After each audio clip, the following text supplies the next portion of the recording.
Tandur municipal కార్యాలయానికి రావడం, దాంట్లో బీజేపీ పార్టీ తాండూరు పట్టణ శాఖ ఆధ్వర్యంలో 36 వార్డులలో కూడా మొత్తం బోగస్ ఓట్లు, ఫోటోలు లేకుండా ఓటర్ లిస్ట్ ఇవ్వడం వల్ల కూడా చాలా కన్ఫ్యూజన్ అవుతుంది. కాబట్టి దాదాపుగా 10,000 ఓట్లు ఎక్స్ట్రాగా వచ్చినట్టు తెలుస్తుంది.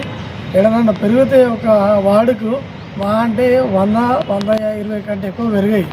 ఇక్కడ చూస్తే ఒక్కొక్క వార్డులో 500-1000 ఓట్లు పెరిగినాయి. కాబట్టి దీని మీద అభ్యంతరం మేము వ్యక్తం చేస్తూ, అదేవిధంగా ఫోటోలతో కూడిన ఓటర్ లిస్టులు ఇస్తే దాన్ని బేస్ చేసుకొని అభ్యంతరాలు ఇంకెవరెవరికి ఉన్నాయని చెప్పేసి చెప్పడానికి వస్తే తప్ప, మీరు ఖాళీ పేపర్ల మీద ఓన్లీ పేర్లు ఇచ్చేసి ఒక్కొక్క ఇంటిపైన 120-150 ఒక దగ్గర అయితే 300 ఓట్లు ఉన్నాయి.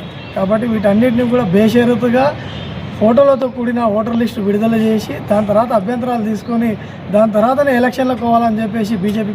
అదేవిధంగా తాండూరు నియోజకవర్గం కర్ణాటక బార్డర్ కాబట్టి చాలా వరకు కర్ణాటక నుంచి, మహారాష్ట్ర నుంచి చాలా వరకు ఓట్లన్నీ కూడా ఇక్కడ వార్డులల్లో దాదాపుగా 300-500 ఓట్లు ఎక్స్ట్రా ఓట్లు అన్నీ వేరే రాష్ట్రాలకు వెళ్ళి వచ్చిన వాళ్ళకు ఇక్కడ పెట్టించడం అనేది, దానికి కూడా మేము అభ్యంతరం వ్యక్తం చేస్తున్నాము.